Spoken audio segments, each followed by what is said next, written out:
I now have the honor of introducing our very special keynote speaker this evening. Steve Grove is head of news and politics at YouTube, where he directs the news and political content strategy and programming. If you watch President Obama's recent interview on YouTube using his extraordinary market reach to announce his campaign for re-election, you will remember that Steve conducted the interview.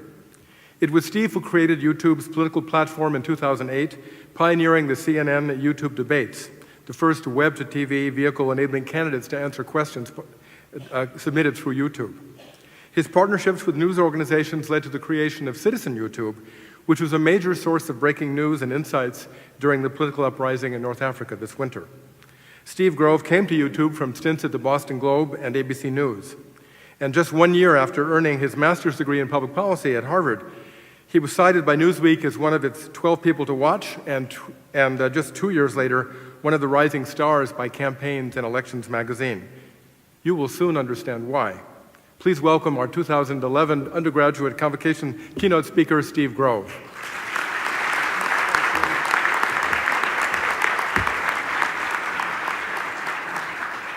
Well, thank you, Dean Lappner, for that warm introduction.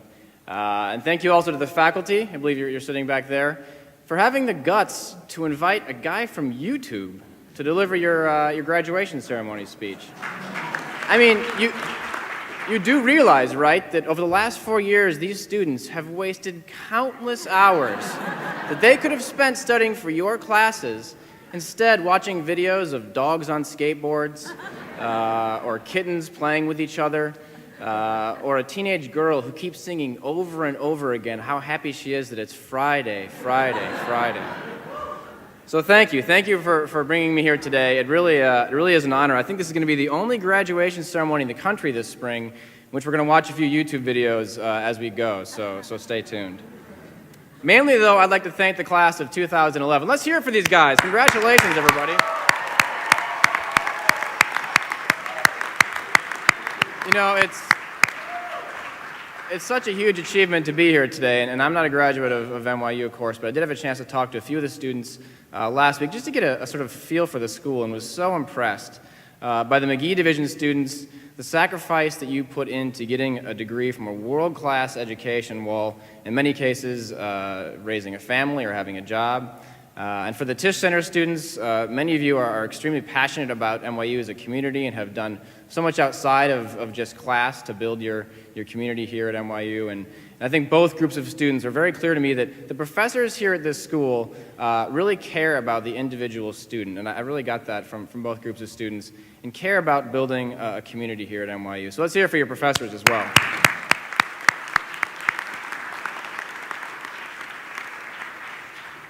You know, 5 years ago or so, I was sitting in a position a lot like yours. I was sitting at my graduate school commencement ceremony, and I had no idea what I was going to do next. Well, actually, I did know one thing for certain was on my horizon. I knew without a doubt, 100%, that in my future was a great big pile of debt. But other than that, I didn't know. And so some friends and I were sitting around thinking, what should we do? And we thought, wouldn't it be fun to just travel the world for the summer? So we were having a few beers one night, and we said, what if we got the school to pay for it? We'll tell them it's a public relations program for the school. We'll film graduates living abroad and profile them and show how global and interconnected the school is. And we thought, you know, no way in heck would they actually let us do this. But believe it or not, they did. And so we spent that next summer after graduate school traveling to Eastern Europe, into India, into Vietnam, shooting video profiles of graduates from our school. And it was on this trip that I discovered YouTube. We were posting some clips from our trip to folks back here in the US to show them what we were up to. And I remember sitting in an internet cafe in Vietnam just amazed at the phenomenon this site was becoming. I mean, regular, average, everyday people uploading videos that were being viewed hundreds of thousands of times. I remember one guy in particular. His name was Peter, but on YouTube he went by Geriatric 1927. He was a 79-year-old widower in England, and he uploaded a video to YouTube. He called it First Try, and it was his attempt to sort of start this thing on YouTube. Let's watch a couple of seconds of it up on the big screen here. I got addicted to YouTube and had a fascinating place to go to see all the wonderful videos that you young people had produced. So I thought I'd have a go at doing one myself. But as you can see, if this ever does get uploaded to YouTube, I need a lot of help. Oh yes, and incidentally, the picture, I really am as old as I look, and therefore I think I'm in a unique position. What I hope I'll be able to do is just bitch and grumble about life in general from the perspective of an old person who's been there and done that, and hopefully you will respond in some way by your comments, and then I might be able to do other videos to follow up your comments. I do hope so. So here's Peter, this 79-year-old pensioner in England, and he's uploading a video to YouTube, but he's not really pushing a piece of content out there. I mean, he's obviously just starting a conversation. But what he didn't know is that within a few days, that conversation would be viewed by over 1 million people.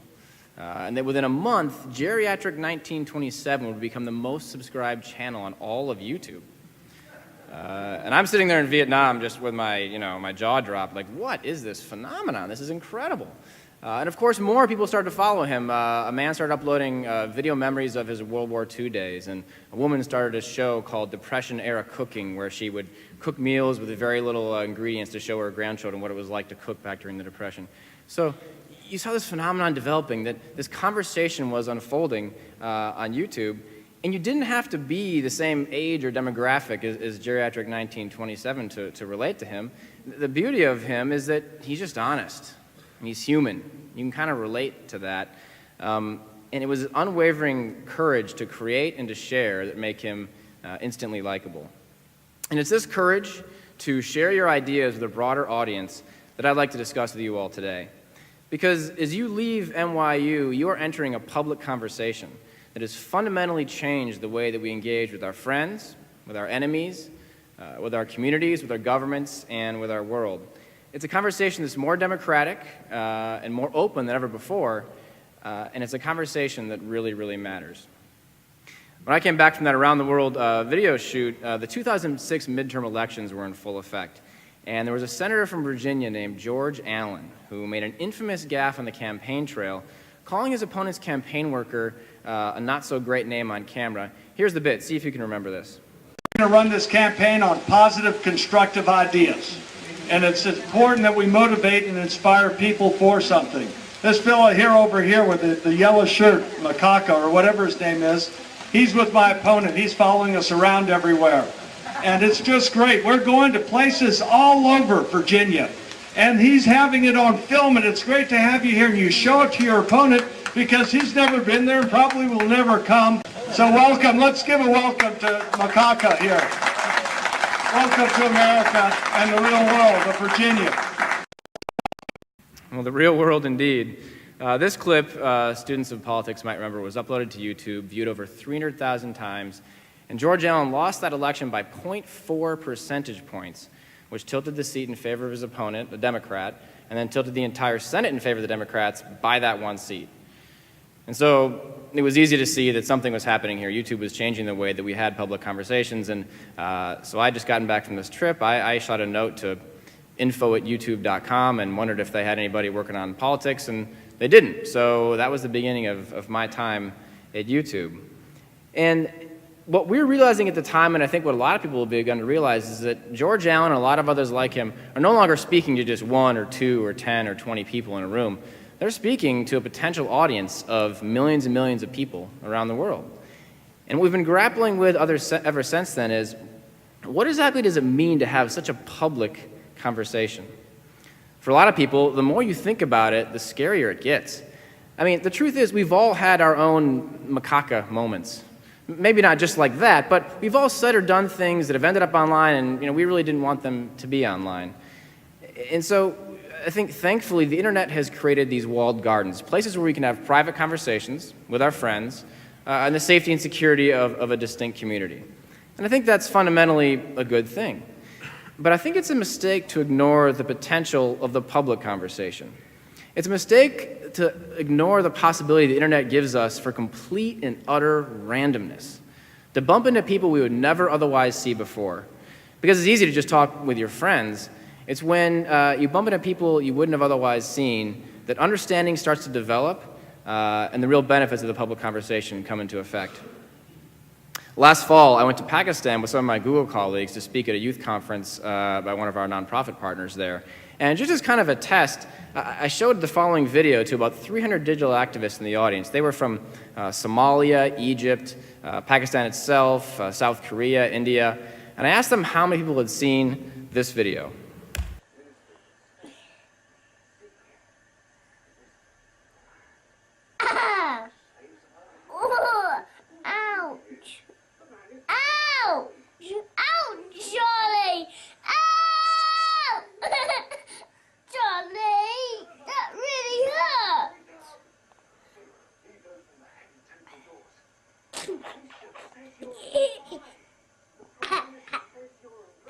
No, Charlie bit me. And that really hurt, Charlie, and it's still hurting. Oh, how many of you have seen that video? Let's see a show of hands. Yeah, and you know, the crazy thing was, when I asked the students in Pakistan, every hand shut up as well. I mean, here's a video that was shot by a couple parents just attempting to capture an intimate moment at home. And it's now been viewed by over 318 million people around the world. Of course, there are more deliberate ways to enter into the public conversation. But for Charlie and for his family, they brought a lot of laughter and joy to people who wouldn't have otherwise ever been able to see something like this.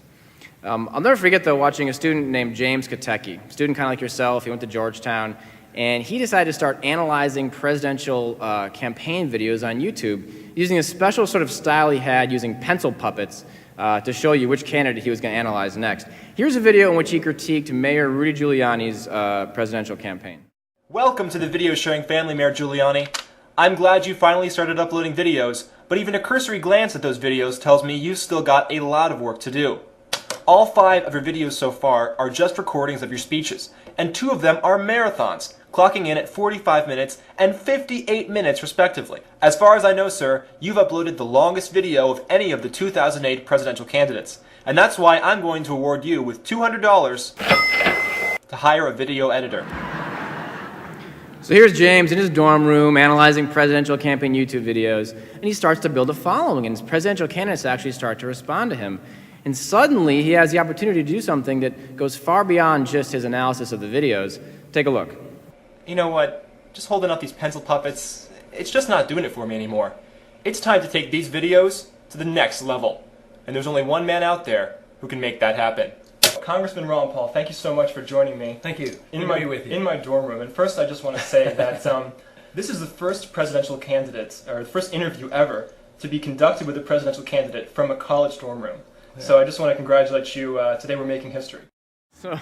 So James, he went on to interview, I think, half of the presidential primary candidate field, a couple of them from his dorm room with the sweat socks and the deodorant right behind him. Really a phenomenon that I think demonstrated that really unexpected and surprising things can happen when you decide to take your conversation public. But I think finally, we can't really discuss public conversations at all without looking at the extraordinary activity that's been coming out of Northern Africa and the Middle East this spring. As protesters have taken to streets across the region, the footage they've been sharing from what's been happening out there has oftentimes been our only window into what's taking place in the streets. Oftentimes governments shut out the media, there's really no journalism happening at all, and it's these cell phone videos that show us what's happening. Let's watch it to some of the footage we're seeing coming out of there. You know, the bravery of these activists is just astounding. I mean, they're out in the streets, facing down tanks and guns with nothing but their cell phone cameras. And as you watch these videos, you not only get a view of actually what's happening there, but you get a sense for what it must feel like. I mean, these aren't people that are just bearing witness to events. They're putting you into their shoes. You know, what must it be like to be out there in those streets? What does this say about our fundamental desire for justice and for freedom? You know, as videos like these are uploaded to YouTube and shared across the world, people in other countries in repressive or autocratic regimes take notice And of course, we've seen protests develop and evolve beyond borders. Oh, there's geriatric 1927. Beyond borders since then. And I think that this public conversation has given people a chance to really examine in a very open and transparent way what it means to be free. A young activist in Syria, when asked, why are you doing this? Why are you uploading these videos to YouTube? But all the danger that you're facing when you're out there with your camera, he told Time magazine when they asked him this, our generation has little possibility for self-expression. Try to open up a business here. See how many people you have to bribe, how many laws are unclear or non-existent, how easily you can just end up in jail with no evidence, just because somebody reported you. See what trust becomes in a society where everybody can report everybody for money or revenge. We are trying to navigate the information chaos created by the regime, a result of fear, state media propaganda, and the absence of any other voice. Now, do these clips themselves topple dictators or change policy? No, the world's far too complex for that. But they are undoubtedly influencing perceptions. They're informing our sense of what's just, and they're connecting people of like minds across borders, amplifying stories in a way that was really never possible before.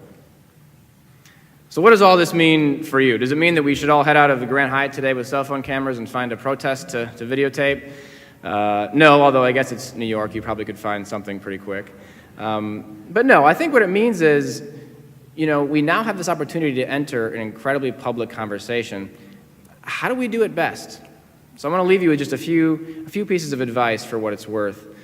First, be bold. Take risks.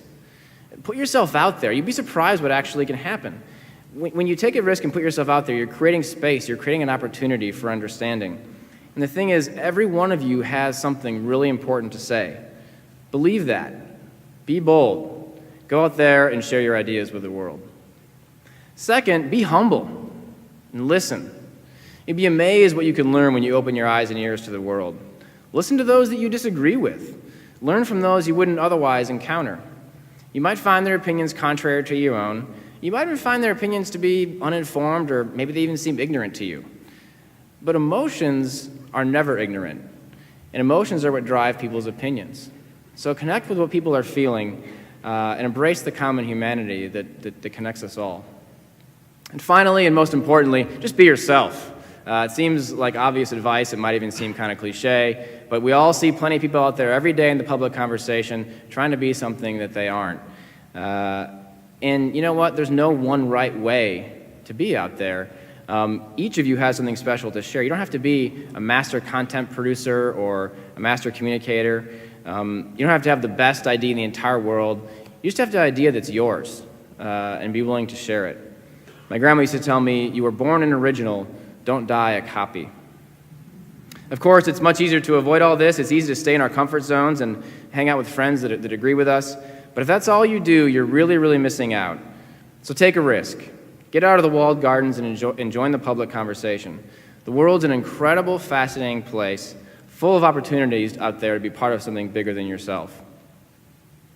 You all deserve to be very, very proud of what you've accomplished today. Thanks again for having me, and congratulations to the class of 2011.